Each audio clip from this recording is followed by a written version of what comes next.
Bienvenue. Aujourd'hui, on plonge au cœur d'un changement de philosophie radical en marketing. On va passer des fameux 4P, un peu old school, au modèle des 4C, qui, lui, est complètement centré sur le client. Alors, voilà notre programme. On va d'abord voir comment cette petite révolution a eu lieu, ensuite on va décortiquer chaque C un par un, et pour finir, on verra comment appliquer tout ça pour vraiment mettre le client au centre du jeu. Bon, commençons par le début. Pendant des décennies, le marketing, c'était assez simple. Tout tournait autour du vendeur. C'était le modèle des 4P. En gros, l'entreprise créait un produit, fixait un prix, et ensuite réfléchissait à comment le pousser sur le marché. Mais le monde a complètement changé. Avec Internet, l'explosion du choix, le pouvoir a changé de camp. Il est passé de l'entreprise au consommateur. Et donc, un nouveau modèle est apparu qui a tout inversé. Il a forcé les entreprises à arrêter de penser uniquement à ce qu'elles vendent pour se concentrer sur ce dont les gens ont vraiment besoin. Ce basculement a été officialisé en 1990 par un certain Robert Lauterborn. Il a dit, en substance, « Stop, les vieilles règles centrées sur le produit, ça ne marche plus dans une économie où le consommateur est roi. » C'était une idée assez radicale à l'époque, mais aujourd'hui, c'est devenu une évidence. Et cette phrase, elle résume tout. Le marketing devait arrêter son monologue où il parlait de lui-même pour commencer une vraie conversation, une vraie écoute. On est passé de la persuasion à l'empathie. C'est ça le grand changement. Allez, on attaque le premier C, et c'est vraiment le pilier de tout le reste, le consommateur. Là, le point crucial, c'est de changer de question. On ne se demande plus qu'est-ce qu'on fabrique, mais de quoi ont-ils besoin? C'est le fameux adage marketing, les gens n'achètent pas une perceuse, ils achètent un trou. Il faut se concentrer sur le résultat final, le problème qu'on résout, et pas seulement sur les caractéristiques techniques de l'outil. Et pour illustrer ça, il n'y a pas meilleur exemple qu'Amazon. Jeff Bezos a vraiment bâti son empire sur cette obsession client. L'anecdote de la chaise vide en réunion est célèbre, elle était là pour rappeler à tout le monde que la personne la plus importante, c'était le client. Et c'est cette philosophie qui a donné naissance à des innovations qui changent la vie. Les retours super faciles, qui enlèvent la peur de se tromper, et la livraison express, qui répond à notre besoin d'immédiateté.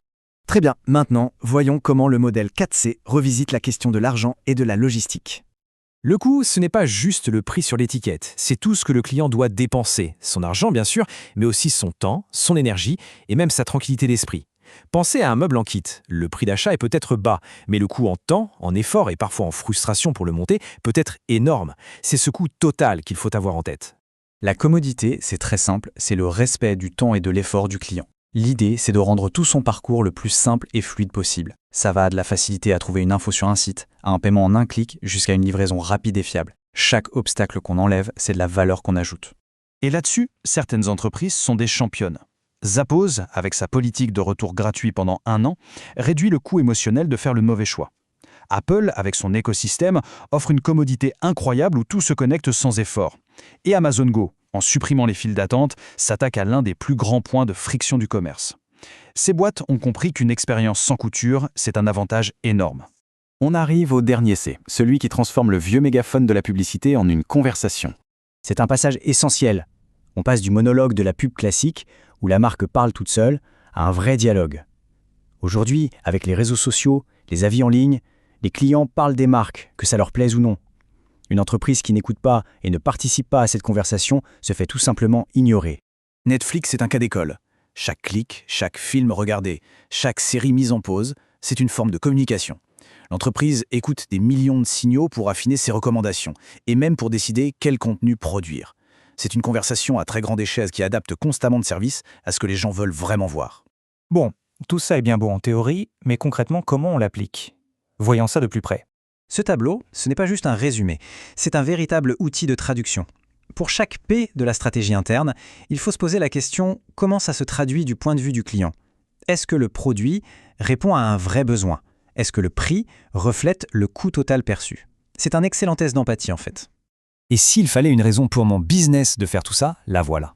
Une étude a montré que 86% des gens sont prêts à payer plus cher pour une meilleure expérience. Être centré sur le client, ce n'est pas juste une belle philosophie, c'est un levier direct et très puissant pour le chiffre d'affaires. Alors, par où commencer? Voici 4 actions très concrètes. 1. Analyser les vrais problèmes que les clients essaient de résoudre. 2. Calculer tous leurs coûts, qu'ils soient financiers, en temps ou en effort. 3. Simplifier leur parcours en chassant le moindre obstacle. Et 4. Engager la conversation en créant des moyens d'écouter et de répondre. Au final, l'idée n'est pas d'opposer les deux modèles. Il faut voir les choses comme ça. Les 4P, c'est le plan de bataille interne. Comment on organise ses ressources. Les 4 C, c'est la conversation externe, comment ce plan est perçu et vécu par le client. La vraie réussite, c'est quand les deux sont parfaitement alignés. Et pour conclure, il y a une question toute simple mais redoutable à se poser pour chaque action marketing. Est-ce que ça parle de nous, de nos produits, de notre entreprise, ou est-ce que ça parle de nos clients, de leurs problèmes, de leurs désirs? La réponse à cette question change absolument